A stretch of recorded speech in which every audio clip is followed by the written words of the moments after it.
A partir dos anos finais da adolescência, o ser humano ele já vai entrar num novo ciclo existencial.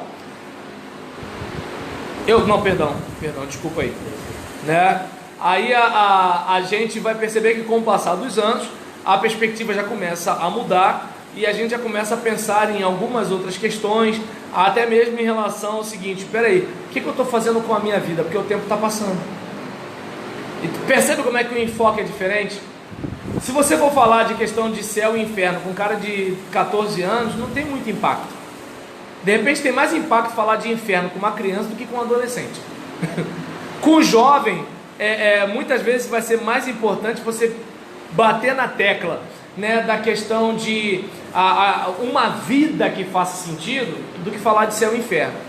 Com o velho, falar de inferno já vai funcionar um pouco mais, entendeu? Aí nesse caso, em relação a isso, né, a gente vai ver outra coisa. Por exemplo, uma pessoa na casa dos seus 30, 40, já tem a ver o seguinte: caramba, eu já estou quase na meia idade, o que eu fiz da minha vida? O que eu posso fazer para me reinventar? Percebe que o discurso não é o mesmo? Aí tem gente que, Jesus é a resposta. Tá bom, mas qual é a pergunta? Entendeu? Então é importante a gente pensar nisso daí. E aí, em relação à questão da fé versus razão, o jovem desafio da universidade. Aí a gente tem várias situações, né? Então tem a questão das ideologias, das filosofias, como a gente falou agora há pouco sobre o problema, né, do ateísmo na vida acadêmica. Então essas questões, dessas mudanças que vão acontecendo, e nessa hora, né, na questão da busca pela verdade, num ambiente acadêmico em que não há verdade, em que se diz que tudo é relativo, quando essa frase é um absoluto, não é mesmo? Ou então não existe verdade, quando essa frase é uma verdade, mas tudo bem. Então você vai vendo algumas situações que o camarada fica em crise, e infelizmente ele é mais tentado a duvidar da igreja onde ele cresceu e acreditar no ambiente acadêmico, onde, por exemplo, se diz que não há verdade, mas esse não há verdade é uma verdade. Tudo bem, está dando para entender? E aí nesse caso, Turek afirma que atualmente, ao invés de universidade, existem as denominadas pluriversidade. Para os autores, as pluriversidades são instituições que consideram todos os pontos de vista tão válidos como quaisquer outros, por mais ridículos que possa ser. É estranho porque ninguém via dessa forma o cristianismo, né, que poderia ser uma outra perspectiva, mas tudo bem.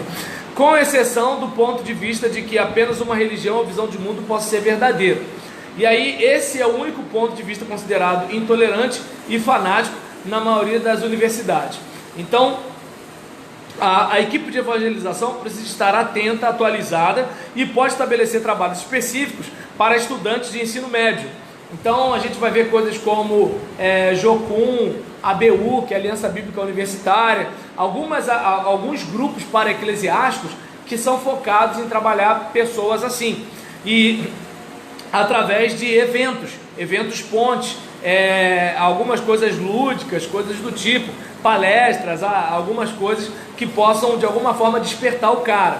E aí panfletos, cartazes, hoje em dia, ainda mais a gente mesmo, né, com mídia social, a gente, por exemplo, tendo um cantor ou um instrumentista, alguém com uma certa habilidade para prender a atenção, para ser a sarça ardente, né, para chamar Moisés, e quando Moisés olhar, manda o recado. Nas universidades tem que pensar no movimento jovem, né, dos próprios universitários. Isso. Evangelização, acho que que são vários povos, cada universidade tem seu povo, e aí eles pedem autorização à direção, né, da universidade para fazer cultos, né? Só que são esses cultos assim, com mais louvor, e aí os jovens que não conhecem a Cristo, que não sabem o que é religião, não sabem o que é aquilo ali, eles passam, acham interessante, veem, às vezes chegam só para observar e acabam participando ali, né? Exatamente. E é importante observar que, assim, gente, os campos sempre vão estar brancos. A questão é ceifeiro. E ceifeiro para se fazer carne e habitar entre os demais. Porque a gente quer que o peixe venha para a frigideira, e não é desse jeito. Não é, entendeu? E aí, nesse caso, a questão da pregação contextualizada, com linguagem clara e objetiva. A gente não está dizendo que o pregador precisa usar gíria, mas agora o que a gente tem que ter cuidado é que, assim, palavras como unção, abençoado, predestinado, assim, discernimento, assim, não são palavras corriqueiras. E algumas são usadas em contextos acadêmicos diferenciados. Não é uma coisa comum para todo aluno de ensino médio. Não é uma coisa assim, né? E é importante tentar lembrar que a Bíblia foi escrita num outro tempo. Você tem que fazer a ponte entre o tempo da Bíblia e o nosso tempo. Não dá para botar o cara lá, né? No tempo da Bíblia. E aí a questão de, assim, a gente não ficar preso a jargões evangélicos, a temas específicos do nosso contexto, né? E aí, pensando na vida adulta e na velhice.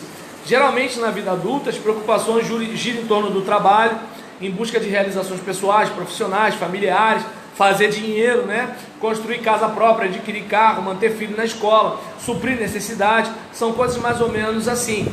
Então, essa é a cabeça, né, do adulto. A velhice já é aquela questão mais, né, relacionada ao seguinte: como é que vai ser os próximos anos, né, em relação a onde vou morar, onde vou viver, a questão da aposentadoria cada vez mais reduzida, a despesa com medicamentos, a fragilidade da saúde em relação ao adoecimento e aquela ideia de não ter mais valor, né, porque às vezes o velho é tratado como criança, como se ele não tivesse nada para contribuir. E aí, é claro, isso é um problema do Brasil, né, porque no Oriente o velho é sábio. No Ocidente que o velho é velho, mas agora no Oriente o velho é sábio. Ele é alguém que passou por coisas que a gente não passou e pode dar algumas dicas para a gente não quebrar a cara. Mas no nosso país a gente não conhece a palavra deferência, né? Que é o fato de você tratar o outro com distinção. É aquele caso: eu posso saber mais do que o presbítero Marcelo, mas eu não sei tudo que ele sabe. Simples assim, né? Então são coisas que a gente pode, né, parar para pensar no trato com os mais velhos. E aí, além do senso de valor e sentido para a vida, como demonstrado acima, há outros fatores que urgem ser considerados, como por exemplo a saída dos filhos de casa, dando lugar à chegada dos netos. E às vezes os filhos vão para outro estado, vão para outro país. Então é uma situação complicada. Às vezes a perda do cônjuge. Então são várias situações que muitas vezes a gente desconsidera na hora da evangelização. A gente acha que todo mundo é igual. É como, por exemplo, eu estava conversando com um líder de família de uma igreja, que é muito comum em trabalho de família, a gente só pensa em marido, mulher que tem filhos. Mas vou pegar o meu caso, né? E marido e mulher que não tem filhos. Eu passava meio que apagado durante 19 anos da minha vida. Não tinha filhos. Aí imagina, por exemplo, aquele irmão que é viúvo. O mês da família não alcança essas pessoas. Imagina aquela irmã, né, que é solteira já com seus 40 anos de idade. A igreja não contempla essa pessoa, né? Então é importante a gente olhar para isso daí, né, e verificar que às vezes aquela irmã viúva ali, ela praticamente está apagada, inclusive no mês da família.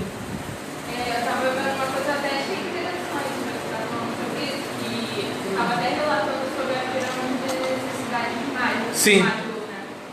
Que na realidade essa pirâmide de necessidade não vem necessariamente do sentimento da pessoa em si, mas ela é imposta pela sociedade.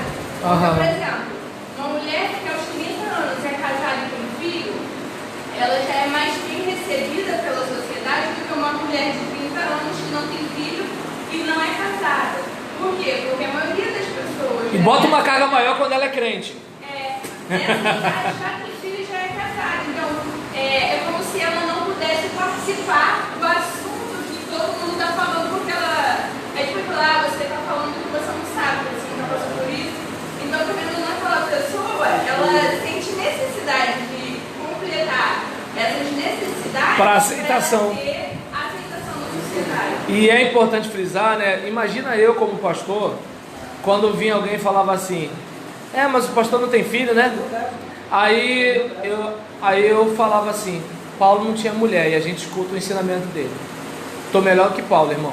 Aí nesse caso, desculpa se eu fui grosso, mas tinha que ser. A pessoa não pensou duas vezes na hora de me ferir. Então, tá dando para entender? Olha só, eu não tenho condições de aconselhar no quesito experiência, mas quando eu abro a Bíblia, eu tenho mais de 2000 anos de idade. Então, entende? Mas quando eu abro a Bíblia, principalmente, me respeite, porque eu estou falando com muito mais anos que você quando eu abro a Bíblia. Entendeu? A pessoa pensa, ele não sente o que eu sinto. Porque eu estou um raciocínio errado. E eu estou expondo as escrituras. Uma coisa é o seguinte, digamos, eu entendo o pai de uma criança de 2 anos, não um cara de 20 anos, um cara que tem 40 anos. Eu entendo esse cara, né? E um cara de 20 anos que tem um filho de 2 anos, não me entende. Porque o poder de recuperação física dele é muito maior do que o meu. Isso é uma coisa. A questão da experiência tem a ver com isso. Mas quando você abre a Bíblia, eu posso ser solteiro e você ser casado. Eu estou pregando a Bíblia. Ah, mas eu discordo. Discute com Paulo, não comigo.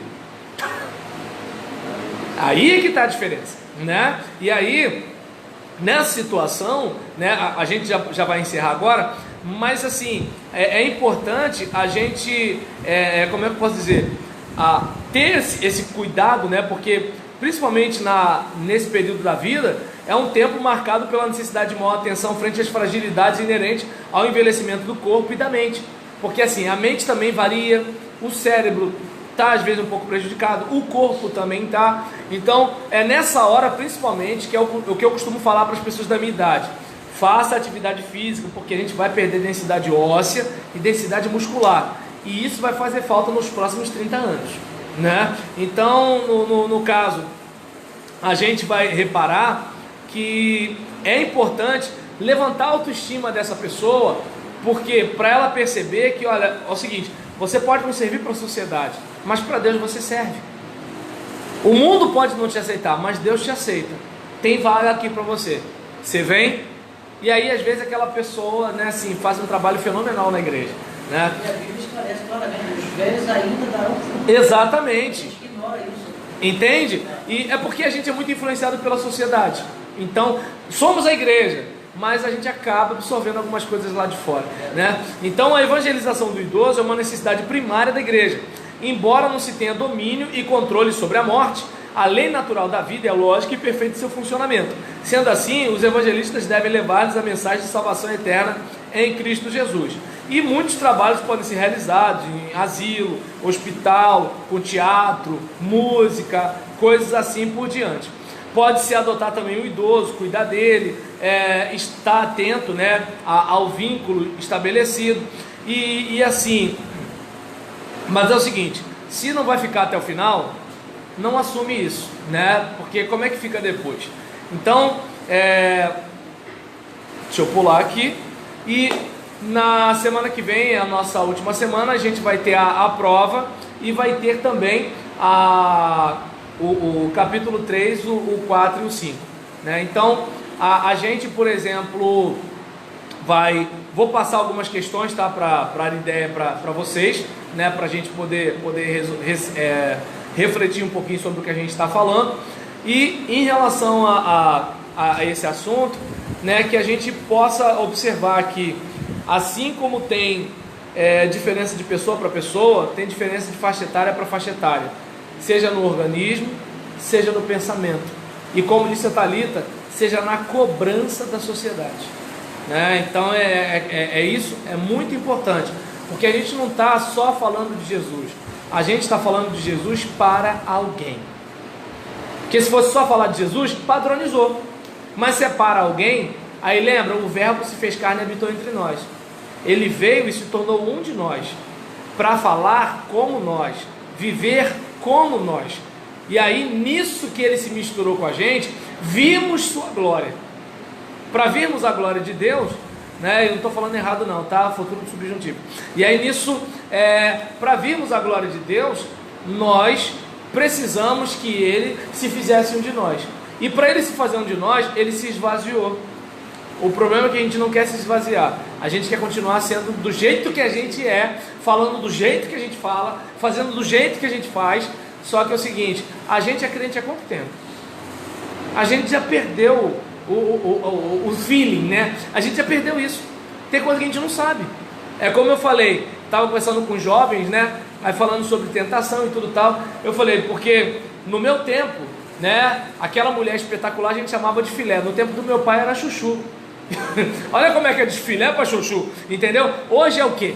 Então o que acontece? Às vezes você assim tá falando alguma coisa, é que nem o coroa que quer ser descolado, fica feio. Porque ele vai fazer algumas coisas que é o seguinte: tio, a gente não fala mais assim. Você está em que tempo? Entende? Mas o fato de você se aproximar e tentar, né, assim, olha, eu estou aqui, entende? Eu não sou igual a você, não vou tentar ser igual a você, mas eu quero compreender você, porque você é importante para Deus e é importante para mim também. Podemos encerrar então?